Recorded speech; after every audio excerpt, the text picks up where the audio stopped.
إياك نعبد وإياك نستعين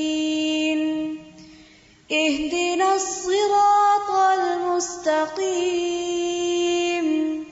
صراط الذين أنعمت عليهم غير المغضوب عليهم ولا الضالين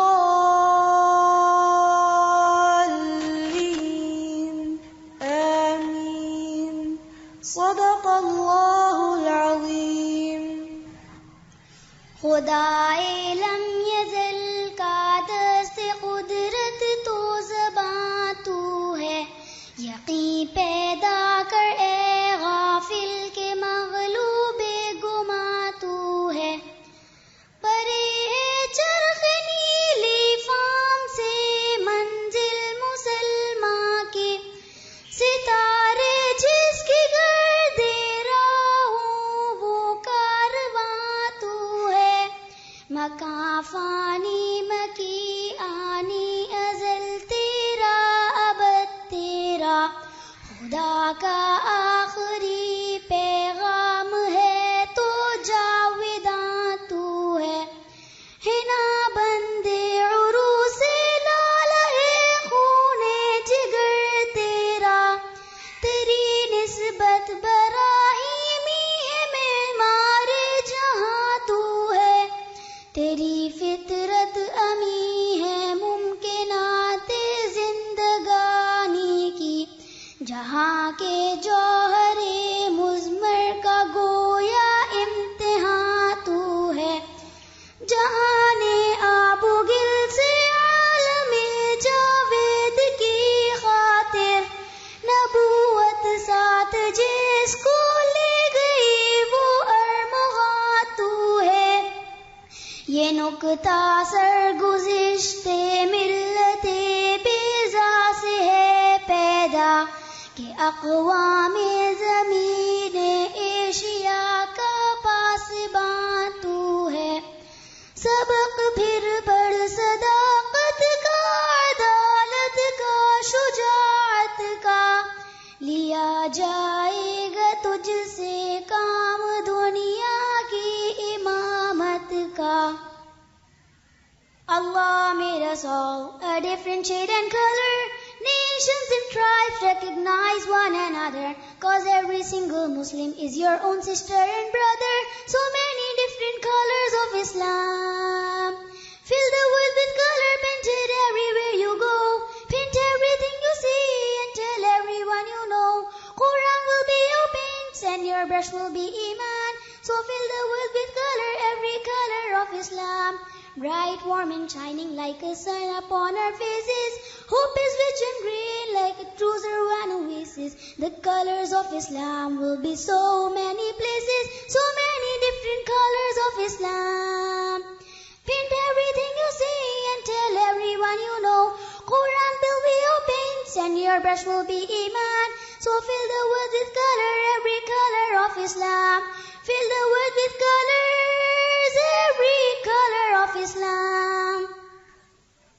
نحمده ونصلي على رسوله الكريم، اما بعد، فاعوذ بالله من الشیطان الرجیم، بسم اللہ الرحمن الرحیم. رب اشرح لي صدری ويسر لي امری واحلل عقدۃ من لسانی یفقهوا قولی. اللہ تعالیٰ کا لاکھ لاکھ شکر ہے کہ اس نے ہمیں انسان بنایا، ہمیں عقل سے نوازا، ہمیں سوچنے سمجھنے کی صلاحیت عطا کی. انسان دوسری ساری مخلوق سے اسی وجہ سے مختلف ہے، اسی وجہ سے ممتاز ہے، اسی وجہ سے افضل ہے کہ انسان عقل رکھتا ہے جبکہ دوسری مخلوق عقل نہیں رکھتی، اور پھر اس عقل کے ساتھ آزادی بھی رکھتا ہے، یعنی اس عقل کو استعمال کرنے کی آزادی. کچھ مخلوق ایسی بھی ہے کہ جو عقل اور سمجھ رکھتی ہے لیکن اس کے استعمال کی آزادی نہیں ہے.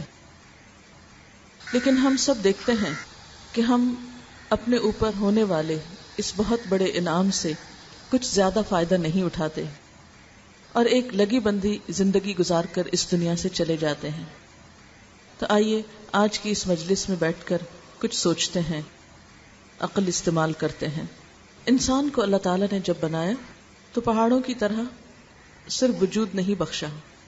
ہمارے پاس صرف ہمارے ہاتھ پاؤں، ہمارے جسم میں صرف ہڈیاں اور گوشت یا چند صرف ظاہری ڈھانچے کی چیزیں نہیں ہیں، بلکہ انسان بنتا ہے جسم اور روح کے ساتھ. جہاں انسان کی زندگی کو قائم رکھنے کے لیے مادی چیزیں چاہیے، وہاں ایک اچھا انسان بننے کے لیے اس کی روح کی تسکین کا سامان بھی چاہیے. انسان کے اندر ایموشنز ہیں، ڈیزائرز ہیں، احساسات ہیں، لطیف جذبات ہیں، خواہشات ہیں. کوئی بھی انسان صرف اچھا کھانا کھا کر، اچھا لباس پہن کر، اچھے گھر میں رہ کر خوش نہیں ہو سکتا جب تک اس کی روح خوش نہ ہو، اس کے اندر کا انسان خوش نہ ہو، جب تک وہ پرسکون نہ ہو. اور اگر اندر کا انسان پرسکون ہے تو ظاہری زندگی میں، مادی زندگی میں اگر کچھ کم بھی ہے، اگر کھانے کے لیے انسان کی ساری خواہشات پوری نہ بھی ہوں، اگر زندگی میں اس کی تمام تمنائیں اور آرزویں بر نہ بھی آئیں، تو بھی اس کی زندگی گزر جاتی ہے اور بہت خوبصورت طریقے سے گزر جاتی ہے. اس کے برعکس اگر ظاہری چیزوں میں سے انسان کے پاس بہت کچھ ہو لیکن اندر کا انسان خوش نہ ہو تو زندگی کا لطف ختم ہو کر رہ جاتا ہے. تو آئیے ہم وہ وجوہات اور وہ چیزیں تلاش کرتے ہیں کہ جو اندر کے انسان کو پرسکون بناتی ہیں. انہی چیزوں میں سے بہت سی چیزیں ہو سکتی ہیں، لیکن ان میں سے ایک اہم ترین چیز انسان کے اندر پایا جانے والا جذبہ شکر ہے. جس انسان کے اندر شکر کے جذبات پائے جاتے ہیں وہی انسان ایک خوشگوار زندگی بسر کر سکتا ہے. اور جس انسان کے اندر شکر نہیں بلکہ شکوے ہیں، شکایات ہیں، نیگیٹیوٹی ہے، منفی رویے ہیں، ایسا انسان دوسروں کے لیے بھی باعث اذیت ہے، اور سب سے بڑھ کر خود اپنی ذات کے لیے. جہاں وہ دوسروں کو ستانے کا سبب بنتا ہے وہاں وہ سب سے زیادہ اپنے لیے خسارے اور نقصان اور تکلیف کے سامان پیدا کرتا ہے. ہم دیکھتے ہیں کہ قرآن پاک کا آغاز جن الفاظ سے ہوتا ہے، الحمدللہ رب العالمین، کہ سب شکر اللہ رب العالمین کے لیے ہے، سب تعریفیں اللہ سبحانہ وتعالی کے لیے ہیں. تو اس سے بھی آپ اس جذبے کی اور ان احساسات کی اہمیت جان سکتے ہیں کہ اللہ کی کتاب کا آغاز حمد کے لفظ سے ہو رہا ہے، شکر کے لفظ سے ہو رہا ہے. اب سوال یہ پیدا ہوتا ہے کہ یہ جذبہ ہم اپنے اندر کس طرح پیدا کریں تاکہ ہم بہتر انسان بن سکیں، پرسکون انسان بن سکیں، اس زندگی کا بھی لطف اٹھا سکیں اور دوسری زندگی کا بھی جو ہماری اصل زندگی ہے، ہمیشہ ہمیشہ کی زندگی ہے. شکر ایک مثبت رویہ ہے، ایک مثبت سوچ سے پیدا ہوتا ہے، اور یہ سوچ غور و فکر کے نتیجے میں ڈیولپ ہو سکتی ہے. پھر اللہ تعالیٰ کا اپنا وعدہ بھی ہے کہ اگر تم شکر ادا کرو گے تو میں تمہیں اور زیادہ دوں گا. یہاں یہ نہیں کہا کہ کیا زیادہ دوں گا. ارشاد باری تعالیٰ ہے وہ اذ تأذن ربکم، اور جب تمہارے رب نے اعلان کر دیا، خبردار کر دیا، واضح طور پہ بتا دیا، لئن شکرتم، اگر تم نے شکر گزاری کی، لأزیدنکم، تو میں تم کو ضرور زیادہ دوں گا. کیا زیادہ دوں گا؟ کسی ایک چیز کا نام نہیں لیا گیا، بلکہ زندگی کے جس بھی معاملے میں، جس بھی رویے پر، جس بھی نعمت پر تم نے شکر ادا کیا تو میں اس نعمت کو زیادہ کر دوں گا، یا اس نعمت کے فائدے کو زیادہ کر دوں گا، یا اس کے اثرات کو زیادہ کر دوں گا. یعنی عموماً ہم اس کا مطلب کیا لیتے ہیں کہ اگر ہم نے کسی ایک چیز پہ شکر کیا تو وہ چیز ہمارے پاس زیادہ مقدار میں آ جائے گی. ضروری طور پر مقدار کا بڑھ جانا نہیں ہے بلکہ اس کی افادیت کا بڑھ جانا ہے. لئن شکرتم لأزیدنکم، گویا شکر ایک رویہ بھی ہے کہ اگر تمہارے رویے میں شکر گزاری ہوئی تو تمہارے اندر تمہاری زندگی، تمہاری صلاحیتیں، تمہاری قوتیں، تمہارا سب کچھ بڑھ جائے گا اور تم اس سے اپنی اس زندگی کے لیے بھی بہتر فائدہ اٹھا سکو گے اور آخرت کے لیے بھی. وَلَئِن كَفَرْتُمْ، اور اگر تم نے ناشکری کی، کیونکہ کفر کا لفظ جب شکر کے مقابلے پر آتا ہے تو اس کا معنی ناشکری ہوتا ہے، اور اگر تم نے ناشکری کی، نعمتوں کی قدر نہ کی، ان عذابی لشدید، تو میرا عذاب بھی بڑا سخت ہے. اور اس عذاب کی بھی کئی قسمیں ہو سکتی ہیں، اور جیسا کہ پہلے میں نے عرض کیا کہ سب سے بڑا عذاب تو خود انسان اپنے آپ کو دیتا ہے، اپنے اندر پاتا ہے. جب ایک نیگیٹو سوچ ہوتی، ایک منفی رویہ ہوتا ہے، تو اس کا سب سے بڑا نقصان خود انسان کی اپنی ذات پر ہوتا ہے. اس جلن اور کڑھن اور گھٹن اور اذیت کو اسے سب سے پہلے خود بھگتنا ہوتا ہے. تو عذاب کی بھی کئی قسمیں ہیں، کئی شکلیں ہوتی ہیں. اور بے سکونی کا عذاب، بے چینی کا عذاب، اندر کی بے قراری اور اضطراب کا عذاب سب سے بڑا عذاب ہے. باہر کے عذاب کو تو دوسرے لوگ شاید شیئر بھی کر لیں، کوئی اور بھی ہمیں مدد دے دے اس کو دور کرنے میں مادی تکلیفوں کے، لیکن اندر کے عذاب سے بچت تو اسی وقت ہو سکتی ہے جب ہم اپنا علاج خود کرنا جانیں، جب ہم اپنے رویوں میں خود تبدیلی کر سکیں. کیونکہ اپنے ساتھ جب تک ہم خود انصاف نہیں کریں گے، کیونکہ اپنے اندر کو ہم خود زیادہ بہتر طور پر پہچانتے ہیں. بل الانسان علی نفسہ بصیرہ ولو القی معاذیرہ، بلکہ انسان اپنے آپ سے خود خوب آگاہ ہے، خواہ وہ کتنی ہی معذرتیں کیوں نہ پیش کرے. تو جتنی آگہی ہمیں خود اپنے بارے میں ہے اتنی شاید کسی اور کو نہ ہو. اپنے اندر کے آئینے میں، اپنے دل کے آئینے میں جتنا ہم خود جھانک سکتے ہیں شاید اتنا کوئی اور نہ دیکھ سکتا ہو. اس لیے اپنے ساتھ ہمیں خود بھلائی کرنا ہے. تو ارشاد باری تعالیٰ ہے وَمَن شَكَرَ فَإِنَّمَا يَشْكُرُ لِنَفْسِهِ، اور جو شکر ادا کرتا ہے وہ اپنے ہی فائدے کے لیے کرتا ہے، اپنے ہی نفس کے لیے کرتا ہے. گویا شکر کا فائدہ خود انسان کے اپنی طرف لوٹتا ہے. وَمَن كَفَرَ، اور جس نے ناشکری کی، فَإِنَّ رَبِّي غَنِيٌّ كَرِيمٌ، تو بے شک میرا رب بے نیاز ہے، عزت والا ہے.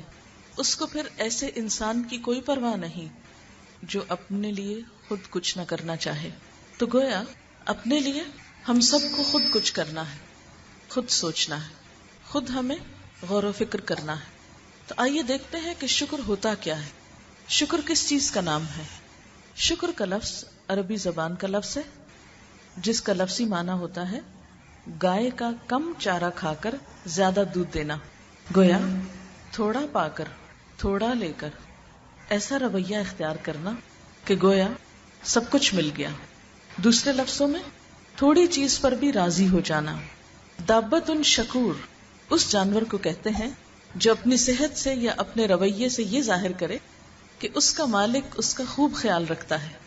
تو شکر کسی نعمت دینے والے کی نعمت کو اس طرح اس کا اظہار کرنا کہ جس سے مالک کی قدردانی آئے، یعنی نعمت کا تصور کر کے اس کا اظہار کیا جائے اور نعمت دینے والے کے ذکر سے انسان معمور ہو. اب سوال یہ پیدا ہوتا ہے کہ یہ کیفیت ہمارے اندر کس طرح پیدا ہو، یعنی یہ رویہ ہمارے اندر کس طرح پیدا ہو، شکر کیسے آئے. شکر پیدا ہوتا ہے نعمتوں کی پہچان سے، نعمتوں میں غور و فکر کرنے سے. جیسا کہ قرآن پاک میں آتا ہے وَإِن تَعُدُّوا نِعْمَتَ اللَّهِ لَا تُحْصُوهَا، اگر تم اللہ کی نعمتوں کو شمار کرنا چاہو، ان کو گننا چاہو، ان کا احاطہ کرنا چاہو تو تم کر نہیں سکتے.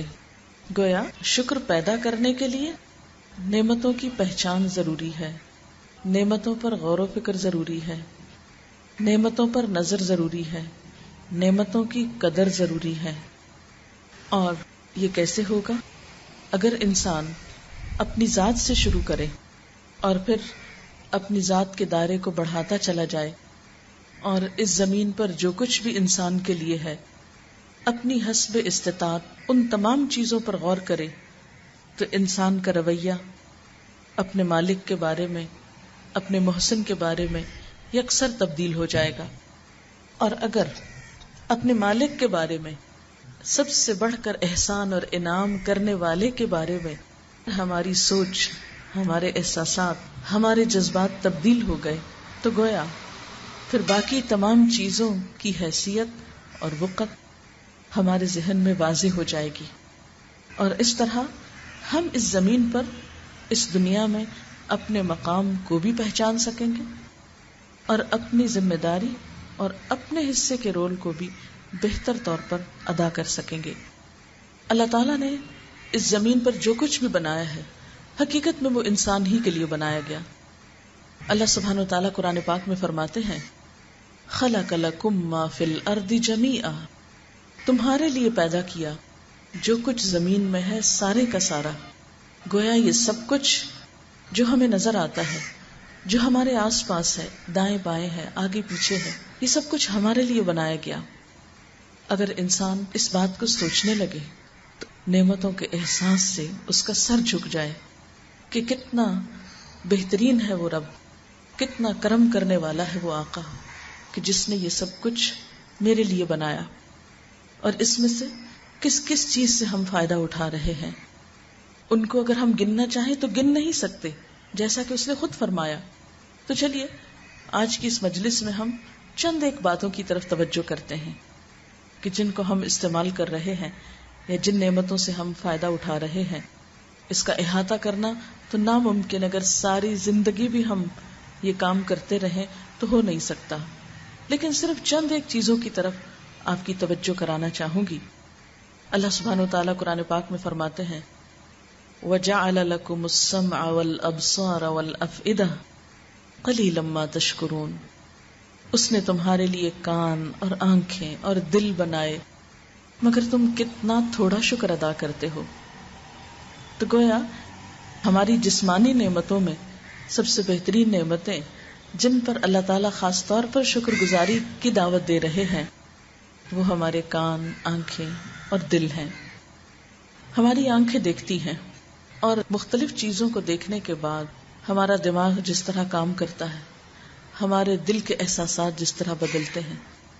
آپ سوچئے کہ اگر ہم دیکھ نہ سکیں تو ہمارے احساسات اور ہمارے جذبات اس طرح کام نہیں کر سکتے.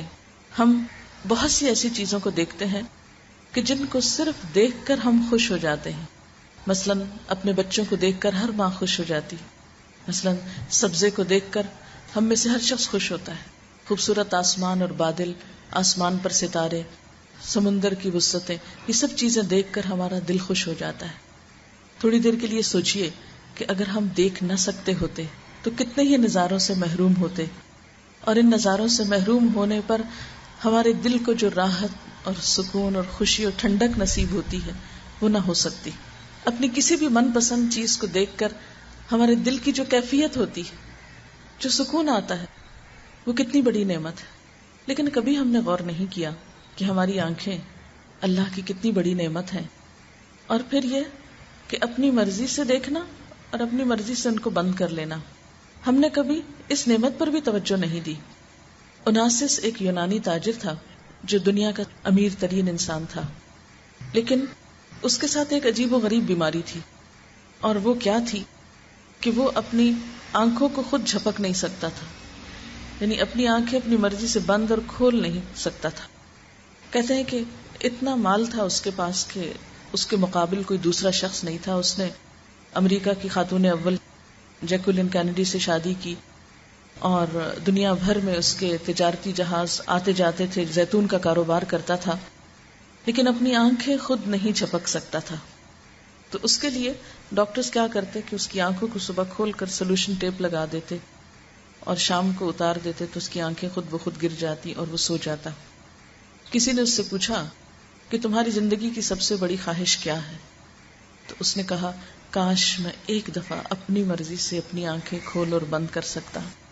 پھر اس سے پوچھا گیا کہ تم اس کے لیے کیا قیمت دے سکتے ہو؟ تو اس نے کہا میں اپنی ساری دولت دے سکتا ہوں. کوئی مجھ سے ساری دولت میری لے لے اور مجھے صرف یہ نعمت مل جائے کہ میں اپنی مرضی سے اپنی آنکھیں جھپک سکوں. لیکن ہم میں سے کم ہی کسی نے کبھی یہ سوچا کہ یہ بھی ایک نعمت ہے. ہم 1 منٹ کے اندر ان گنت بار اپنی آنکھیں جھپکتے رہتے ہیں، اور جب کوئی ناپسندیدہ چیز سامنے آتی فوراً بند کر لیتے ہیں، اور کبھی محض اپنے جذبات کے اظہار کے لیے اپنی آنکھیں زیادہ یا کم جھپکتے ہیں. ایک دن میں جھپکنے والی آنکھوں کی جو تعداد ہے اس پر اگر ہم غور کریں تو کہا یہ کہ وہ ایک دفعہ جھپکنے کے لیے ساری دولت دینا چاہتا تھا، لیکن ہم نے کیا دیا آج تک؟ ہم نے آنکھیں جھپکنے کی کیا قیمت پے کی؟ کچھ بھی تو نہیں. کتنی دفعہ میں نے اور آپ نے صرف اس نعمت پر الحمدللہ کہا ہو کہ ہم آنکھیں جھپک سکتے ہیں. پھر اسی طرح آپ دیکھیں کہ ہماری آنکھیں 1,10,00,000 رنگ دیکھ سکتی. آپ دیکھیں کہ اگر ہم بلیک اینڈ وائٹ دیکھتے ہوتے تو یہ پھولوں کا اور درختوں کا اور عمارتوں کا اور ہر چیز کا رنگ جو ہے وہ ملتا جلتا نظر آتا، ایک جیسا نظر آتا. تو جتنی خوبصورتی رنگوں کی وجہ سے ہوتی وہ کسی اور چیز کی وجہ سے نہیں. اور کبھی ہم نے غور کیا کہ ایک ہی چیز کی ایک ہی رنگ کے کتنے شیڈ ہم دیکھ سکتے ہیں اور ان کو ڈسٹنگوش کر سکتے ہیں، ورنہ چیزوں میں خوبصورتی ہی نہ آئے. پھر اسی طرح یہ ہے کہ آنکھوں کے اندر جو نمی پائی جاتی، اگر یہ نمی نہ ہو تو آئی بالز جو ہیں وہ کریک ہو جائیں، ہم دیکھ نہ سکیں. پھر اسی طرح دل، کبھی ہم نے نہیں سوچا کہ ہمارا دل جو ہے وہ آٹومیٹک مشین ہے، خود کام کرتا ہے. ہم سو رہے ہوتے ہیں، دل کام کر رہا ہے، ہم بول رہے ہیں، ہم کھا رہے ہیں، پی رہے ہیں، ہنس رہے ہیں، رو رہے ہیں، دل اپنا کام کیے چلے جا رہا ہے. اس کے لیے ہم نے کبھی کوئی بل پے نہیں کیا. دنیا میں جو مشین بھی آپ لے کر آتے ہیں اس کو چلانے کے لیے یا بیٹری چاہیے، بار بار سیل بدلنے پڑتے ہیں، یا پھر بجلی چاہیے اور اس کا بل آپ کو پے کرنا ہے. لیکن یہ جو اندر خودکار مشین ہے، آٹومیٹک اور فلی آٹومیٹک، کتنے محفوظ پنجرے میں ہے، جس پر ہماری زندگی کا انحصار ہے. اگر 1 منٹ کے لیے بھی کام کرنا چھوڑ دے تو ہم جی نہیں سکتے، ہم زندہ نہیں رہ سکتے، دنیا سے ہمارا کوئی سروکار نہیں ہو سکتا. لیکن دل کے دھڑکنے پر ہم نے کتنی دفعہ شکر ادا کیا. آپ جانتے کہ 1 منٹ میں کئی بار وہ دھڑکتا ہے. ہم نے 1 منٹ میں کتنی دفعہ کبھی اللہ کو یاد کیا جس نے ہمیں یہ نعمت مفت میں عطا کی. پھر اسی طرح زبان جیسی نعمت، دنیا میں ابھی تک کوئی اور مشین یا آلہ ایسا ایجاد نہیں ہوا کہ جو ٹیسٹ کر سکے. زبان بیک وقت بولنے کا کام بھی کرتی ہے، چکھنے کا کام بھی کرتی ہے، اور چکھنے میں گرم ٹھنڈے سے لے کر میٹھا، نمکین، کڑوا اور مختلف ذائقے ہم چکھتے چلے جاتے ہیں. اگر ہماری زبان ذائقہ نہ چکھ سکے تو کھانا ہمارے لیے کتنا بے مزہ ہو کر رہ جائے، بے معنی ہو کر رہ جائے. پھر نہ صرف یہ کہ یہ چکھنے کا کام کرتی ہے بلکہ بولنے میں بھی مددگار ہے. یہ نہ ہو تو ہم بول نہ سکیں. آپ کسی گوشت کے ٹکڑے کو بلوا نہیں سکتے. حیرت کی بات ہے کیا ہے اس کے اندر کہ جس کے ساتھ یہ بولتی ہے. اور پھر ہزاروں کروڑوں جو بولیاں ہیں وہ کتنی مختلف ہیں، یعنی سب کی زبان کی شیپ ایک ہے لیکن مختلف زبانیں بولتے ہیں. پھر اسی طرح ہونٹ نہ ہو تو ہم بول نہ سکیں. ہماری شکل کتنی بھیانک ہو جائے. تھوڑی دیر کے لیے بکرے کی سری کو ذرا ذہن میں لائیے. امیجن کیجئے کہ کس طرح جب سری کو وہ جلاتے ہیں تو بعض اوقات دانت نکل آتے ہیں اس کے، اور کسی وقت شیشے کے سامنے کھڑے ہو کر اپنے ہونٹ اندر کو موڑ لیجئے اور دانت باہر نکال کے دیکھیے، ہماری ساری شکل تبدیل ہو کر رہ جائے، ہم بالکل ایک خوفناک اور بھیانک انسان بن جائے. لیکن ان ہونٹوں کی وجہ سے ہماری شکل میں کیسا حسن اور کتنی کشش پیدا ہو گئی. ہم نے اس نعمت پر کتنی بار اللہ کا شکر ادا کیا. پھر اسی طرح ہمارے گال، کہتے ہیں کہ 70% ہمارا حسن جو ہے چہرے کا، اس کا انحصار گالوں پر ہے. اسی وجہ سے بڑھاپے میں جب گال پچک جاتے ہیں تو خوبصورتی کم ہو جاتی ہے، لیکن ہم نے کبھی اس پر توجہ ہی نہیں دی. پھر اسی طرح ہم سونگھ سکتے ہیں. کہتے ہیں کہ انسانی ناک 3000 خوشبوئیں سونگھ سکتا ہے، یعنی اتنی ورائٹی. اگر یہ حس نہ ہو تو انسان خوشبو اور بدبو وغیرہ میں کوئی بھی فرق نہیں کر سکتا. کھانے کے مختلف ذائقے بھی ہمیں اس وقت آتے ہیں جب ہم اس کو صحیح طور پر سونگھ سکتے ہیں. ورنہ جب زکام وغیرہ کی وجہ سے ناک بند ہو تو آپ نے دیکھا کہ کھانا ٹیسٹ لیس لگتا ہے، ہمیں لگتا ہے نمک نہیں ہے یا صحیح نہیں پکا، حالانکہ وہ ہمارے اپنے اندر کی خرابی ہوتی ہے. پھر اسی طرح سننے کی صلاحیت جو ہے، ہم 125,000 آوازیں سن سکتے ہیں اور ان کو ڈسٹنگوش کرتے ہیں کہ یہ ہوا کے چلنے سے سرسراہٹ ہو رہی ہے اور یہ کوا بول رہا ہے اور یہ رکشہ جا رہا ہے، اور یعنی بغیر کسی محنت اور قوت کے ہم مختلف آوازیں سن کر پہچانتے چلے جاتے ہیں. اور اب دروازے پہ فلاں آیا اور یہ اس کی چال ہے، یہ فلاں چل کے جا رہا ہے، یعنی پاؤں کی آہٹ تک سے ہم پہچانتے ہیں کہ کون گیا اور کون آیا. یعنی آنکھیں کھول کے نہ بھی دیکھیں یہ کیا سب خود بخود ہو کیا، یا کسی کرنے والے کے کرنے سے ہوا، اور یہ وہ کرنے والا کون ہے، کس نے یہ سب کچھ دیا، کیا اس کا ہم پر کوئی بھی حق نہیں. پھر اسی طرح ہمارے ہاتھ پاؤں، ہماری انگلیوں کے کٹ آپ دیکھیں کتنا متناسب ہے. خوبصورتی بھی ہے اس کٹ میں، اور کتنا ان کا بہترین سائز ہے، نہ بڑا نہ چھوٹا. پھر انگلیوں کے کناروں پہ ناخنوں کی خوبصورتی، صرف اگر ناخن ہی نہ ہو تو ہمارے ہاتھ کتنے بھدے ہو جائیں. کچھ لوگوں کا کوئی ناخن وغیرہ نکل جاتا ہے تو ہاتھ چھپاتے رہتے ہیں کہ کسی کو دکھائی نہ دے. ایک آدھ انگلی کے ساتھ بھی ہو جائے تو ہم آگے ہاتھ نہیں بڑھا سکتے. پھر اسی طرح ہمارے پاؤں جو چلنے میں ہمیں مدد دیتے ہیں. اگر بطخ کی طرح ہمارے پاؤں ہوتے تو ہماری چالیں کتنی بھیانک ہوتی. یعنی اگر ہماری پاؤں کی انگلیاں باہم بطخ کی انگلیوں کی طرح جڑی ہوتی تو ہماری چال بھی ویسی ہی ہوتی. لیکن اللہ تعالیٰ نے ہمیں اتنی خوبصورت چال دی. پھر اسی طرح ہم سانس لے سکتے ہیں. ہمارے پھیپھڑے، ہمارے گردے، اگر تھوڑی سی خرابی ان میں ہو جائے تو ہماری زندگی دوبر ہو جائے. جو سانس کی بیماری کا شکار ہوتے ہیں ان کو کتنی تکلیف ہوتی ہے مختلف مواسم میں. پھر اسی طرح ہمارا لیور، کہتے ہیں کہ 40 فیکٹریز کا کام کرتا ہے، اتنے کیمیکلز تیار کرتا ہے. اگر لیور کا کام باہر زمین پر کرنا ہو تو آپ کو 40 فیکٹریز لگانی پڑیں گی. اتنا کچھ بنا کر ہمارے لیے سٹور بھی کرتا ہے اور بوقت ضرورت سپلائی بھی کرتا ہے. پھر اسی طرح دیگر نعمتیں، سونا، اگر ہم سو نہ سکیں تو ہماری زندگی حرام ہو جائے. پھر اسی طرح کھانے پینے کی بے شمار نعمتیں. اللہ سبحانہ و تعالیٰ قرآن پاک میں فرماتے ہیں، یا ایھا الذین آمنوا کلوا من طیبات ما رزقناکم واشکروا للہ ان کنتم ایاہ تعبدون. اے لوگو جو ایمان لائے ہو، اگر تم حقیقت میں اللہ ہی کی بندگی کرتے ہو تو جو پاکیزہ چیزیں ہم نے تمہیں بخشی ہیں انہیں بے تکلف کھاؤ اور اللہ کا شکر ادا کرو. لیکن ہم میں سے کتنے لوگ ہیں جو کھا کر شکر ادا کرتے ہیں؟ ہمارا رویہ عام طور پر کیا ہوتا ہے؟ ان ساری نعمتوں کو پا کر ہمارا طریقہ کار کیا ہے؟ ہم کبھی نہیں سوچتے کہ الحمدللہ ہماری آنکھیں ہیں، ہمارا ناک ہے، ہمارے ہونٹ ہیں. ہم دن بھر یہی تبصرے کرتے رہتے ہیں کہ فلاں کا ناک موٹا ہے، فلاں کا منہ کھلا ہے اور فلاں کی آنکھیں چھوٹی ہیں، یا اپنا ہی دیکھ دیکھ کے حسرت کی آہیں بھرتے رہتے ہیں کہ ہمارا ایسا اور ایسا کیوں نہیں. یعنی بجائے اس کے کہ ہم شکر کا رویہ اختیار کریں اور جو کچھ ہمیں ملا ہے اس کو کسی بہترین کام میں لگائیں، ہم اسی رنج اور غم اور حسرت سے ہی نکل نہیں پا رہے. ہم صرف وہ دیکھ رہے ہیں جو ہمارے پاس نہیں ہے، جو ہمیں نہیں ملا. ہم نے انسانوں کے حسن کے کچھ خود ساختہ معیار قرار دے رکھے ہیں اور ہر کلچر میں مختلف ہیں. کہیں پر کچھ ہے، ایک چیز کو پسند کیا جاتا ہے تو کسی دوسری جگہ وہی چیز کچھ پسندیدہ نہیں. سوچ کی بات ہے نا.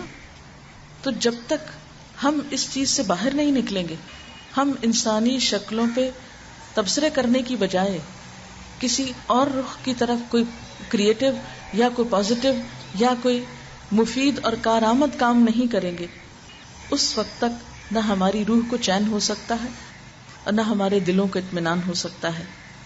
خیر الناس من ینفع الناس، بہترین انسانوں میں سے وہ ہے جو انسانوں کو فائدہ دیتا ہے، جو دوسروں کی بھلائی کے کام کرتا ہے.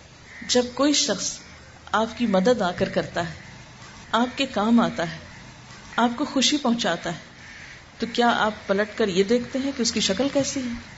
کوئی یہ نہیں دیکھتا. اس وقت جب انسان شکل کے مقابلے میں اپنے اندر وہ صلاحیتیں پیدا کرنے کی کوشش کرے جس سے دوسروں کو فائدہ ہو تو دلوں میں کہیں دور رس جگہ بنا سکتا ہے بنسبت اس انسان کے کہ جو محض اپنی ظاہریت کو سجانے اور بنانے میں لگا رہے لیکن کسی دوسرے انسان کے کچھ بھی کام نہ آ سکے، کسی دوسرے انسان کو کوئی بھی فائدہ نہ پہنچا سکے. لیکن افسوس یہ کہ ہمارا قومی رویہ، ہمارا عمومی رویہ کچھ یوں بن چکا ہے کہ ہم صرف ظاہر پرست ہو کر رہ گئے ہیں. ہم انسانوں کی قدر و قیمت صرف ان کی ظاہری شکل و صورت سے دیکھ رہے ہیں اور نتیجتاً ہمیں کہیں بھی چین اور قرار نہیں، کہیں بھی اطمینان نہیں.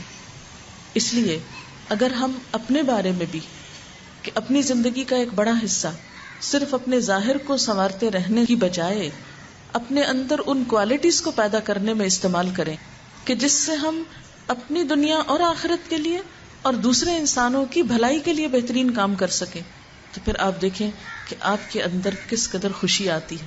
خوبصورت شکل دیکھ کر آئینے میں وہ خوشی دل میں نہیں آئے گی جو کسی انسان کے مدد کرنے سے، کسی کے کام آنے سے اور کسی کا شکر گزار بننے سے آپ کے اندر آ سکتی ہے. پھر اسی طرح ہم دیکھتے ہیں کہ زمین و آسمان میں اللہ تعالیٰ نے اور بہت سی چیزیں ہمارے لیے پیدا کی ہیں جن کا ہم کوئی نعم البدل نہیں پاتے. آپ میں سے کچھ لوگوں نے جہاز پر سفر کیا ہوگا، لیکن کبھی آپ نے غور کیا کہ جہاز پر بیٹھ کر جہاز ضرور ہچکولے کھاتا ہے. پھر اسی طرح اس میں ایک عجیب و غریب قسم کا شور ہوتا ہے جس سے آپ بچ ہی نہیں سکتے. پھر اسی طرح اس پر تھوڑی ہی دیر کے بعد آپ بیزار ہونے لگتے ہیں کہ کس وقت نیچے اترے، زمین پر پہنچے. یعنی جہاز کی سواری باقی تمام سواریوں کے مقابلے میں ایک آرام دہ سواری سمجھی جاتی، ایک بہترین سواری سمجھی جاتی، لیکن اس میں بھی وہ چیز نہیں جو اللہ تعالیٰ نے ہمارے لیے باقی چیزوں میں بنائی. مثال کے طور پر آپ دیکھیں کہ ہماری یہ زمین اس فضا کے اندر 1000 میل فی گھنٹہ کی رفتار سے سواری کر رہی ہے. یعنی آپ کا یہ کرۂ ارض جو ہے اس کائنات کے اندر فلوٹ کر رہا ہے. اب یوں سمجھے کہ میں اور آپ سب مل کر ایک بہت بڑے جہاز پر بیٹھے ہوئے ہیں، لیکن کبھی ہمیں پتا چلا، کبھی زمین نے اس طرح ہچکولے کھائے کہ کبھی یہ اوپر ہو رہی ہے اور کبھی نیچے جا رہی ہے اور کبھی دائیں اور کبھی بائیں، کہ ہمیں کام کرتے ہوئے کبھی ادھر کو گرائے اور کبھی ادھر کو گرائے. پھر کبھی اس پہ سواری کرتے ہوئے ہم کو چکر آئے، کبھی اس پہ سواری کرتے ہوئے اس کے چلنے کا شور آپ نے سنا. اگر یہ چلتے ہوئے شور ہی کرنے لگتی زمین تو ہمارے لیے زندگی دوبھر ہو جاتی، ہم کوئی کام نہ کر پاتے. پھر اسی طرح اگر اس زمین کو چلنے کے لیے ایندھن چاہیے ہوتا، جیسے جہاز کا 1/3 جو ہوتا ہے وہ پیٹرول ہوتا ہے اس کے اندر جب وہ چلتا ہے، یعنی ایک جہاز کا جو وزن ہوتا ہے وہ اس کے اپنے ہی فیول کا ہوتا ہے. لیکن اگر زمین بھی اسی قسم کے فیول پہ چل رہی ہوتی تو یہ جو ہمارے کھانے پینے کے بہت سے سامان اور ہمارے لیے اور بہت سی نعمتیں زمین کے اندر ہیں، ان کی پھر جگہ کم ہو جاتی اور وہ فیول ہی لیے پھرتا. لیکن اللہ تعالیٰ نے ہمیں اس زمین پر جو زندگی بخشی اور اس پر جو آرام دہ طریقے سے ہمیں رکھا، اس کو مہاد کہا، یعنی ہمارے لیے جھولا ہے. اب بہت عرصہ گزرا کہ ہم نے قرآن میں پڑھا کہ زمین جھولے کی طرح ہے، لیکن کبھی ہمیں نہیں پتا تھا کہ جھولے کی طرح کس طرح جھول رہی ہے. لیکن ایسا پرسکون جھولا ہے کہ ہم سب کے لیے ایک پرسکون ٹھکانہ ہے، رہنے کی جگہ ہے. اسی میں ہم کھا پی رہے ہیں، اسی میں اپنے مردے دفن کر رہے ہیں، اسی سے ہماری غذائیں نکل رہی ہیں، اسی میں ہمارے پینے کا سامان ہے، اسی پہ ہم سب کچھ کر رہے ہیں. لیکن کبھی ہم نے غور نہیں کیا، کبھی ہم نے اس نعمت پر شکر ادا نہیں کیا. تو ہمیشہ انسان اسی وقت پرسکون انسان ہو سکتا ہے جس میں سب سے پہلے اپنے خالق کا شکر گزار بنے. جو انسان اپنے خالق کا شکر گزار بنتا ہے، اپنے خالق کے بارے میں ایک مثبت سوچ رکھتا ہے، وہی انسان سکون اور خوشی کا راز پا لیتا ہے. تو ہمیں کیا کرنا ہے؟ ان نعمتوں پر نمبر 1 غور و فکر کرنا ہے، نمبر 2 ان نعمتوں کے دینے والے کے بارے میں اپنا رویہ درست کرنا ہے، اور پھر نمبر 3 اس زمین پر ہمارے ساتھ اور بہت سی چیزیں جو ہیں ان کے ساتھ ہمیں اپنا معاملہ درست کرنا ہے. اور نتیجتاً کیا ہوگا کہ خود ہماری اپنی زندگی میں خوشی لوٹ آئے گی، نہ صرف یہ کہ یہاں بلکہ دوسری دنیا میں بھی، اگلے جہان میں بھی. اب آپ دیکھیں کہ اللہ تعالیٰ کے بارے میں ہمارا رویہ کیسا ہونا چاہیے. شکر میں آپ دیکھیے کہ اس کے 3 طریقے ہو سکتے ہیں شکر ادا کرنے کے، یہ شکر کے اظہار کے، اور ہم ان تینوں کو اپنے اوپر اپلائی کر کے دیکھتے ہیں. نمبر 1 تو یہ کہ ہمارے دل میں اپنے محسن کے بارے میں کیا جذبات ہیں. عام طور پر ہمارے دل میں اللہ تعالیٰ کے بارے میں نہ تو کوئی محبت ہوتی ہے اور نہ ہی کوئی نفرت ہوتی ہے. جتنا اس کے بارے میں ہم سوچیں گے، غور کریں گے، چھوٹی چھوٹی چیزوں کے بارے میں، مثال کے طور پر یہ پھول کافی دیر سے آپ کے سامنے رکھے ہوئے ہیں. ایک نظر تو یہ ہے کہ آپ دیکھ رہے ہیں کہ ہاں ایک شیشے کے واز میں پھول رکھے ہیں، اور ایک نظر یہ ہے کہ آپ تھوڑی سی توجہ کریں، تھوڑی سی توجہ مانگتے ہیں یہ پھول، کہ آپ دیکھیں کہ ان کے اندر اور ان کے باہر کے رنگ میں کتنا فرق ہے، اس کے اندر جو فر ہے اس میں کتنی خوبصورتی ہے. پھر آپ دیکھیں کہ ایک ہی بنچ کے اندر کتنا مختلف طرح کا شیڈ ہے. پھر اسی طرح اور بہت سی چیزوں کے بارے میں، مثلا آج کل پیچز یا آڑو موجود ہیں، آپ ذرا ان کو کاٹ کر دیکھیے کہ کتنا خوبصورت رنگ ہے، چھلکے کا کچھ ہے، اندر کے پلپ کا کچھ ہے، اور سب سے زیادہ خوبصورت رنگ تو گٹلی کے ساتھ والے حصے کا ہے. اگر اس کو کاٹ کر آپ پلیٹ میں رکھ کے دیکھیں تو ایک بہت ہی خوبصورت نظارہ پیدا کرتا ہے. میں کبھی سوچتی ہوں کہ اللہ تعالیٰ چاہتے تو ایک ہی رنگ اوپر نیچے سے سب آم کی طرح اس کا بھی ایک ہی کر دیتے. یعنی باہر سے تو آم سے ملتا جلتا رنگ اور سائز نظر آتا ہے بعض اوقات، لیکن آم میں اور اس میں فرق ہے. کیا ضرورت تھی کہ ہمارے لیے آم بھی پیدا کیے اور یہ بھی ضروری پیدا کرتے؟ یہ نہ بھی پیدا کرتے تو ہم کیا کر لیتے؟ لیکن ایک ایک چیز کے ساتھ اس نے ہمارا کتنا خیال رکھا.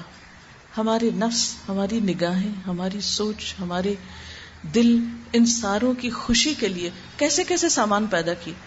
لیکن ہمیں صرف دلچسپی اس سے ہوتی ہے کہ ہم لیں اور کھا لیں.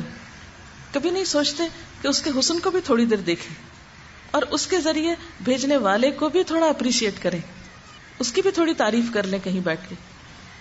بعض اوقات میں دیکھتی ہوں کہ لوگ جب کوئی انسان کسی کے لیے کھانا پکاتے ہیں تو ضرور، چاہے دل سے چاہے جیسے بھی، ضرور تعریف کرتے ہیں. نہیں، یہ آداب میں شامل ہے کہ کوئی کھانا پکائے تو اس کی تعریف کی جائے. لیکن جب ایسا کرتے ہیں تو میں ہمیشہ سوچتی ہوں کہ لوگ اس وقت اس کو کیوں بھول گئے ہیں جس نے یہ سب کچھ بنایا تھا. ہم تو بعد میں پکا رہے ہیں، جس نے بھیجا ہے اس کے لیے تو الحمدللہ کہیں نہیں رہے. اس کو تو یاد کیا ہی نہیں اس پورے کھانے کی محفل میں، پوری پارٹی میں. اس کو تو ہم نے باہر ہی رکھا کہ بس آپ نے دے دیا، اب آپ جانے، آپ کا کام جانے، اور ہم اپنی مرضی سے اب ان سب چیزوں کو کریں گے. تو جو ایک شکر گزار بندہ ہوتا ہے وہ قدم قدم پر اللہ کی قدرتوں کو دیکھتا ہے آنکھ کھول کر. کیونکہ اسی لیے اللہ تعالیٰ فرماتے ہیں نا، میں نے تمہارے لیے آنکھیں بنائی، کان بنائے، دل بنا، مگر تم لوگ شکر ہی ادا نہیں کرتے ہو. یعنی ان نعمتوں کو دیکھتے ہی نہیں ہو کہ تمہارے دل میں میرا خیال بھی آئے. تو جب ان کو دیکھیں گے تو اس کی یاد آئے گی. جب اس کی یاد آئے گی تو دل میں ایک محبت پیدا ہوگی. جب وہ محبت آئے گی تو دل کے اندر ایک حلاوت ہوگی. یعنی جیسے ایک حدیث میں آتا ہے کہ ایمان کی مٹھاس اس شخص کو ملتی ہے جس کو اللہ اور اس کا رسول باقی ہر چیز سے زیادہ پیارا ہو جائے. لیکن چونکہ وہ محبت اللہ اور رسول صلی اللہ علیہ وسلم کی ہر چیز سے بڑھ کر ہے نہیں، لہذا ایمان کی مٹھاس اور ٹھنڈک اور حلاوت اور وہ لطف بھی ہم نے کبھی نہیں اٹھایا. ایمان کو ایک بوجھ کی طرح لیے بچائے پھرتے ہیں کہ بس اب اس کے ساتھ مرے تو جنت میں جائیں ورنہ مشکل بڑی ہو جائے گی، بجائے اس کے کہ اس کی مٹھاس ہم محسوس کرتے اس کو بوجھ کی طرح لے کے پھر رہے ہیں. مسلمان ہونا ایک مصیبت بن گیا ہمارے لیے. اللہ کی عبادت ایک بوجھ بن گئی. ہم میں سے کتنے لوگ ہیں کہ جو شکر گزاری کے مرحلے پر ہوں کہ دل میں اللہ کی یاد ہو، اور جب اس کی عبادت کے لیے ہم لپکیں تو خوشی سے بڑھیں. آخر ایسا کیوں ہوتا ہے کہ اذان آتی ہے تو خوش ہونے کی بجائے ہم پریشان ہونے لگتے ہیں کہ اب ایک اور نماز پڑھنی پڑے گی؟ ایسا کیوں ہوتا ہے کہ کسی بھی مذہبی فریضے کے وقت ہمارے اندر خوشی پیدا نہیں ہوتی؟ اس لیے نہیں ہوتی کہ اندر محبت جو نہیں. جب محبت نہیں تو ہر کام مشکل لگتا ہے. آپ نے دیکھا ہوگا کہ محبت ہر کام کو آسان کر دیتی. بچے کو پیٹ میں رکھنا 9 مہینے کیوں ماں کو آسان لگتا ہے؟ حالانکہ بڑا مشکل ہے، لیکن شوق سے رکھتی. پیدا کرنا اتنا کٹھن کام لیکن شوق سے کرتی. اس کی پرورش کرنا اتنا مشکل کام لیکن شوق سے کرتی. جن کو یہ نعمت نصیب نہیں ان سے پوچھیں کہ وہ کتنا ترستے ہیں. لیکن اس محبت نے سارے مشکل ترین عمل کو آپ کے لیے خوشگوار بنا دیا، محبوب بنا دیا. اسی طرح جن لوگوں کو کھانا پکانے کا شوق ہوتا ہے وہ گھنٹوں چولہے کے آگے گرمی میں کھڑے ہوتے ہیں، وہ اس کو انجوائے کرتے ہیں. کیوں؟ اس لیے کہ ان کا دل پسند مشغلہ ہے. گارڈننگ جان لیوا کام ہے، یعنی زمین کی آبیاری، اس کو تیار کرنا. لیکن جن لوگوں کو شوق ہوتا ہے، آپ نے دیکھا ہوگا کہ ہمارے ملک میں تو ذرا کم ہی ہے، لیکن کئی ممالک میں بوڑھی بوڑھی عورتیں خود چلنے سے عاجز لیکن گارڈننگ کر رہی ہوتی. شوق ہے، محبت ہے. شوق میں سب کچھ آسان ہو گیا. تو محبت ہر چیز کو آسان کر دیتی. تو جب یہ شکر کا جذبہ پیدا ہوگا، اللہ سے محبت پیدا ہوگی، تو نماز میں بھی دل لگے گا، کسی کی خدمت کر کے بھی مزہ آئے گا. پھر وہ چیزیں بوجھ نہیں لگیں گی جو ہم کو بوجھ لگتی. پھر ایک ایک کام اور ایک ایک ذمہ داری اور ایک ایک کٹھن چیزوں سے پیار ہوتا چلا جائے گا. بڑے بڑے چیلنجز قبول کرتے جائیں گے، چاہے ہمیں انسانوں کی طرف سے کوئی بھی اپریسیشن نہ ملے، کہیں سے بھی کچھ ریوارڈ نہ ملے، کوئی بھی قدردانی نہ کرے، لیکن ہمیں یقین ہوگا کہ جس رب کے لیے ہم یہ سب کچھ کر رہے ہیں وہ سب سے بڑھ کر قدردان ہے، وہ الشکور ہے. وہ تو تھوڑی سی محنت بھی انسان کی ضائع نہیں کرتا. وہ سب سے بڑھ کر اجر دینے والا ہے. تو شکر گزار انسان کا دل بھی اپنے رب کی یاد سے معمور ہوتا ہے، اس کا دماغ اپنے رب کی مختلف نعمتوں پر غور و فکر کر رہا ہوتا ہے، اس کی نگاہ عبرت والی ہوتی ہے، اس کی آنکھ میں بھی حسن ہوتا ہے، وہ ہر تکلیف دہ، مشکل، ناپسندیدہ چیز میں بھی کوئی خیر کا پہلو تلاش کر لیتا ہے. نبی صلی اللہ علیہ وسلم کا طریقہ کیا تھا کہ مشکل سے مشکل حالات میں، کٹھن سے کٹھن حالات میں بھی کبھی مایوس نہیں ہوئے تھے، ہمیشہ اس میں بھی کوئی خیر کا پہلو نکال لیتے تھے. ایسے انسان کی زندگی میں پھر غم نظر نہیں آتے، وہ غموں، مصیبتوں، پریشانیوں، تکلیفوں، دکھوں، ناپسندیدہ چیزوں میں ہمیشہ کوئی بھلائی کی راہ ڈھونڈ لیتا ہے، کیونکہ اس کی تھنکنگ پازیٹو ہو گئی. اس کو معلوم ہے کہ جس رب نے اس پر اتنے انعام کیے ہیں وہ اس کے حق میں کبھی بھی ظالم نہیں ہو سکتا، ناانصاف نہیں ہو سکتا. وہ اپنے اوپر بیتنے والی تکلیفوں اور اپنے اوپر آنے والی مشکلات پر بھی اپنے رب سے شکوہ نہیں کرتا. یعنی جو شخص رب کی نعمتوں کو پہچانتا ہو وہ پھر رب کی طرف سے آنے والے ہر فیصلے کو خوشی سے قبول کر لیتا ہے. اسی لیے ہم سب کو تقدیر پر ایمان لانے کے لیے کہا گیا ہے، کیونکہ تقدیر پر ایمان دل میں اطمینان پیدا کر دیتا ہے. پھر شکر گزار انسان جو ہے اس کی زبان اللہ کے ذکر سے معمور رہتی، اس کو پھر لطف ہی ذکر میں آتا ہے، کیونکہ جس کے دل میں قدردانی ہوتی ہے پھر دل چاہتا ہے اس کا نام ہر جگہ لے، اس کی بات ہر جگہ ہو.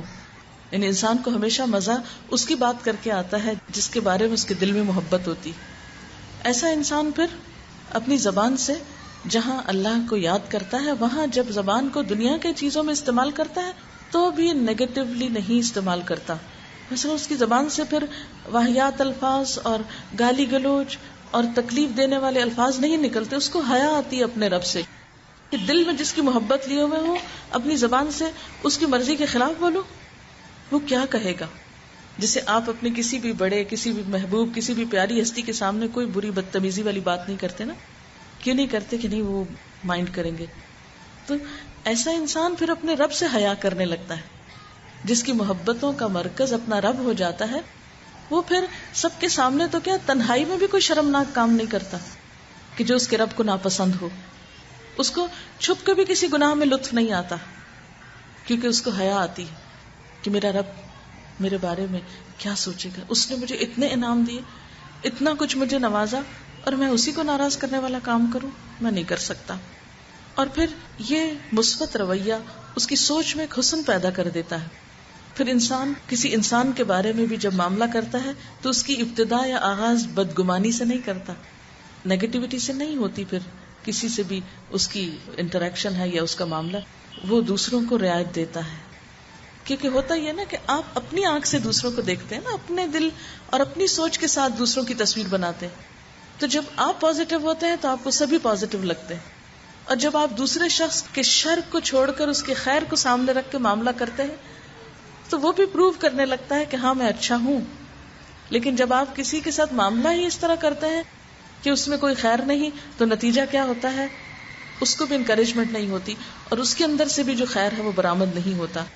آخر کیا وجہ تھی کہ حضور صلی اللہ علیہ وسلم نے ایک ایسے معاشرے سے خیر نکالی جس میں بظاہر کوئی خیر نظر نہیں آتی تھی؟ اس لیے کہ آپ نے اپنے دشمنوں کا بھی کبھی برا نہیں چاہا، پتھر کھا کے بھی بد دعا نہیں دی. طائف کا واقعہ آپ سب جانتے ہیں. یہ ایک پازیٹیو انسان کی سوچ ہے، اس کا رویہ ہے. اور ایسا انسان، جیسے کہ پہلے میں نے عرض کیا کہ نہ صرف اپنے خالق کے ساتھ بلکہ خالق کی ساری مخلوق کے ساتھ، سب کے ساتھ ایک پازیٹیو رویہ اختیار کرتا ہے. وہ خواہ انسان ہو، خواہ جانور ہو، خواہ درخت اور پودے ہوں، خواہ کوئی بھی چیز ہو، وہ ہر چیز کی پھر نگہداشت کرنے لگتا ہے. اور یہی معنی ہوتا ہے پھر زمین پر اللہ کا خلیفہ ہونے کی، کہ یہ ساری چیزیں جو میرے پاس ہیں یہ ایک امانت کے طور پر ہیں، خواہ میرا اپنا وجود اور جسم ہو یا میرے پاس استعمال کی یہ ساری چیزیں. پھر وہ کبھی بھی اس فضا کو آلودہ کرنے کی کوشش نہیں کرے گا. وہ ایسا شور اور ہنگامہ نہیں کرے گا کہ جس سے دوسروں کی زندگی میں اذیت ہو. وہ گندگی نہیں پھیلائے گا کہ جس سے دوسروں کے لیے ایک تکلیف کا سامان ہو. پھر وہ حقیقی معنوں میں مسلمان ہوگا جس کے ہاتھ اور زبان سے دوسرے تکلیف سے محفوظ رہ جائیں. اور یہی تعریف کی گئی مسلمان کی کہ المسلم من سلم المسلمون من لسانہ و یدہ، اور یہ صرف شکر گزار انسان ہی کر سکتا ہے. اور اللہ تعالیٰ نے مخلوق کے ساتھ شکر گزار ہونے کو اپنے شکر سے ریلیٹ کیا. آپ صلی اللہ علیہ وسلم نے فرمایا من لم یشکر الناس لم یشکر اللہ، جو اللہ کی مخلوق یعنی انسانوں کا شکر گزار نہیں وہ اللہ کا بھی شکر گزار نہیں. جو اس کے بندوں کے ساتھ خیر نہیں برتتا، جو اس کے بندوں کے لیے اچھی سوچ نہیں رکھتا، جو اس کے بندوں کے لیے بھلائی نہیں رکھتا، اس کا پھر اللہ کے ساتھ بھی کوئی بھلا معاملہ نہیں ہو سکتا. کیونکہ انسان تو ایک ہے نا، یہ نہیں ہو سکتا کہ ایک طرف نظر کچھ ہو اور دوسری طرف کچھ ہو. جو کچھ بھی وہ کرتا ہے اوور آل اپنے آپ کو ظاہر کرتا ہے. اس لیے انسانوں کے ساتھ شکر گزاری، اور اس میں چھوٹی چھوٹی چیزیں آتی ہیں. سب سے بڑی بات تو یہ کہ انسانوں کے ساتھ بدگمانی کا رویہ نہ ہو، ان کے ساتھ گفتگو میں اذیت کا رویہ نہ ہو، اور ان کے ساتھ معاملہ کرتے ہوئے ان کی برائیوں کو، کمزوریوں کو، کوتاہیوں کو اگنور کر کے ان کی بھلائیوں کو سامنے رکھ کے معاملہ کیا جائے. جیسا کہ نبی صلی اللہ علیہ وسلم نے دین کی تعریف یہی کی کہ الدین النصیحہ، دین سراسر خیر خواہی کا نام. جب ہم کسی کے دیندار ہونے کی بات کرتے ہیں صرف نماز روزے کی حد تک بات کرتے ہیں، وہ بہت بزرگ ہے، بہت پائس ہے، بڑا نیک ہے، ظاہری حال حلیے یہ شکل کے اوپر بات کرتے ہیں. حالانکہ دیندار کون ہے؟ جس کا دل، جس کے جذبات دوسروں کی خیر خواہی سے معمور ہیں. الدین النصیحہ، دین نام ہے خیر خواہی کا، ہر ایک کا بھلا چاہنا، دوست کا بھی بھلا چاہنا، دشمن کا بھی بھلا چاہنا. یہ تھا ہمارے حضور صلی اللہ علیہ وسلم کا طریقہ کار، اپنوں کا بھی اور غیروں کا بھی. ان کے پیمانے پھر دوہرے نہیں ہوتے کہ اپنے رشتہ داروں کے لیے تو بھلائی چاہیں اور غیروں کے لیے وہ کچھ اور چاہیں، بلکہ اپنوں اور پرایوں کی تو بات دور کی، اپنی ذات اور اپنی ذات سے باہر دونوں کے لیے ان کا رویہ یکساں ہوتا ہے. جو وہ اپنے لیے چاہتا ہے وہی سب کے لیے چاہتا ہے، اور جو سب کے لیے چاہتا ہے وہی اپنے لیے چاہتا ہے. آپ صلی اللہ علیہ وسلم نے قسم کھا کے یہ بات فرمائی کہ تم میں سے کوئی شخص مومن نہیں ہو سکتا جب تک کہ وہ اپنے مومن بھائی کے لیے وہ نہ چاہے، وہ نہ پسند کرے جو اپنے لیے چاہتا ہے. کیا ہم اپنے لیے چاہیں گے کہ ہماری کوئی غیبت کرے؟ کیا ہم اپنے لیے چاہیں گے کہ ہم پر کوئی الزام تراشی کرے؟ کیا ہم اپنے لیے چاہیں گے کہ ہمارے ساتھ کوئی بدتمیزی کرے؟ کیا ہم اپنے لیے چاہیں گے کہ ہمارے لیے کوئی سازشوں کے جال بنے؟ کبھی نہیں چاہیں گے. تو نتیجتاً ایسا شخص کسی اور کے لیے بھی نہیں چاہے گا. وہ کسی کے ساتھ بھی کوئی معاملہ کرتے ہوئے یہ ضرور سوچے گا کہ میں جو کسی کے لیے نقصان کا سوچ رہا ہوں کیا میں اپنے لیے بھی یہی چاہوں گا. وہ کسی کے ساتھ بھی معاملہ کرتے ہوئے یہ سوچتا ہے اس جگہ پر اگر میں ہوتا تو میں اپنے لیے کیا چاہتا. مثلا اگر وہ ایک ڈاکٹر ہے تو مریض کے ساتھ معاملہ کرتے ہوئے سوچ لے گا کہ اگر اس جگہ پیشنٹ میں ہوتا تو میں اپنے لیے ڈاکٹر سے کیا رویہ چاہتا. ایک استاد ہے تو سوچ لے گا کہ اگر شاگرد میں ہوتا تو اپنے لیے کیا چاہتا. ایک غلام یا نوکر ہے تو فوراً سوچ لے گا کہ اگر اس کی جگہ میں اس شخص کا غلام اور نوکر ہوتا تو اپنے لیے کیا رویہ چاہتا. اگر کسی کے ساتھ لین دین، خرید و فروخت اور تجارت کر رہا ہے تو وہاں بھی وہ کیا سوچے گا کہ میں اپنے لیے کیا چاہوں گا کہ میرے ساتھ کیسا معاملہ کیا جائے. وہ ہر جگہ خود کو دوسروں کی جگہ رکھ کر دوسروں سے معاملہ کرتا ہے، اور ایسا ہی شخص حقیقت میں شکر گزار ہوتا ہے. اور پھر انسانوں میں شکر گزاری کے جو درجات اور مرحلے ہیں اس میں سب سے بڑھ کر والدین کے ساتھ شکر گزاری کا حکم قرآن پاک میں بارہا دیا گیا. انشکر لی ولوالدیک، میرا شکر ادا کرو، اپنے والدین کا کرو. پھر عورتوں کے لیے شوہر کی شکر گزاری کو ان کے نیکی کا ایک حصہ بنا دیا گیا. نبی صلی اللہ علیہ وسلم نے فرمایا میں نے دوزخ کو دیکھا جس میں زیادہ تر ناشکری عورتیں نظر آئیں. لوگوں نے کہا اے اللہ کے رسول صلی اللہ علیہ وسلم کیا یہ اللہ کے ساتھ ایسا کرتی ہیں؟ فرمایا نہیں، اپنے خامندوں کے ساتھ کرتی ہیں. اگر ساری عمر ان کے ساتھ احسان کرو اور انہیں کوئی تکلیف پہنچ جائے تو کہتی ہیں زندگی بھر آرام نہیں ملا. یہ ہے ناشکری. پھر اسی طرح شکر گزار انسان جو ہے وہ دنیا میں شکر گزاری کا پھل پا لیتا ہے. اس کی ایک چھوٹی سی مثال ہے، مسند احمد میں ہے کہ آپ صلی اللہ علیہ وسلم کے پاس سے ایک سائل گزرا. آپ نے اسے کھجور دی، وہ بہت بگڑا اور اس نے کھجور نہ لی جیسے عام طور پر فقیر کرتے ہیں. پھر دوسرا گزرا، آپ نے اسے بھی وہی کھجور دی، اس نے خوشی سے لی اور کہنے لگا یہ تو اللہ کے رسول صلی اللہ علیہ وسلم کا عطیہ ہے، یہ تو مجھے اللہ کے رسول نے دیا ہے. آپ اس کے اس رویے پر اتنا خوش ہوئے کہ آپ نے اسے 20 درہم دینے کا حکم دیا. یعنی وہیں کھڑے کھڑے کہاں ایک کھجور دی جا رہی تھی کہ مزید 20 درہم بھی اس کو دلوا دیے. تو جب ایک انسان چھوٹی چیز پر بھی دوسرے کی راضی ہو جاتا ہے اور اس کی بھی وہ قدردانی کرتا ہے تو پھر اللہ تعالیٰ دوسرے انسانوں کے دل بھی اس کے لیے نرم کرتا ہے. اور جب ہم نیگیٹو ہوتے ہیں تو دوسرے بھی ہمارے لیے پھر ویسی ہی سوچ رکھتے ہیں. اگر ہم اپنے دل کو نہیں دوسروں کی خیر کے لیے منا سکے تو دوسروں کے دلوں کو اپنے لیے خیر کے لیے کیسے ڈھال سکتے ہیں. اسی لیے ہم دیکھتے ہیں کہ حضرت سلیمان علیہ السلام جو دنیا کی ایسی بڑی بادشاہت کے مالک تھے کہ جن کے بعد ایسی بادشاہت کسی کو دی نہیں گئی، وہ اپنے لیے کیا دعا مانگتے ہیں؟ رب اوزعنی ان اشکر نعمتک التی انعمت علی وعلی والدی وان اعمل صالحا ترضی واصلح لی فی ذریتی انی تبت الیک وانی من المسلمین. اے میرے رب، مجھے توفیق دے کہ میں تیری ان نعمتوں کا شکر ادا کروں جو تو نے مجھے اور میرے والدین کو عطا کی، اور ایسا نیک کام کروں جس سے تو راضی ہو جائے، اور میری اولاد کو بھی نیک بنا کر مجھ کو سکھ دے. میں تیرے حضور توبہ کرتا ہوں اور میں تابع فرمان یعنی مسلمان بندوں میں سے ہوں. تو اس سے کیا پتہ چلتا ہے کہ اللہ کے نیک بندے جنہیں دنیا میں نعمتیں ملی تو ان کی نعمتوں کا ایک راز یہ بھی تھا کہ انہوں نے ہر حال میں عاجزی اختیار کی، کیونکہ اللہ تعالیٰ نے ہم کو اپنی بندگی کے لیے پیدا کیا ہے نا. تو بندگی دراصل اللہ اور بندوں کے ساتھ عاجزی کا نام ہے، اور یہ عاجزی شکر گزاری کے ساتھ پیدا ہوتی ہے. ناشکراپن تکبر کی طرف انسان کو لے جاتا ہے.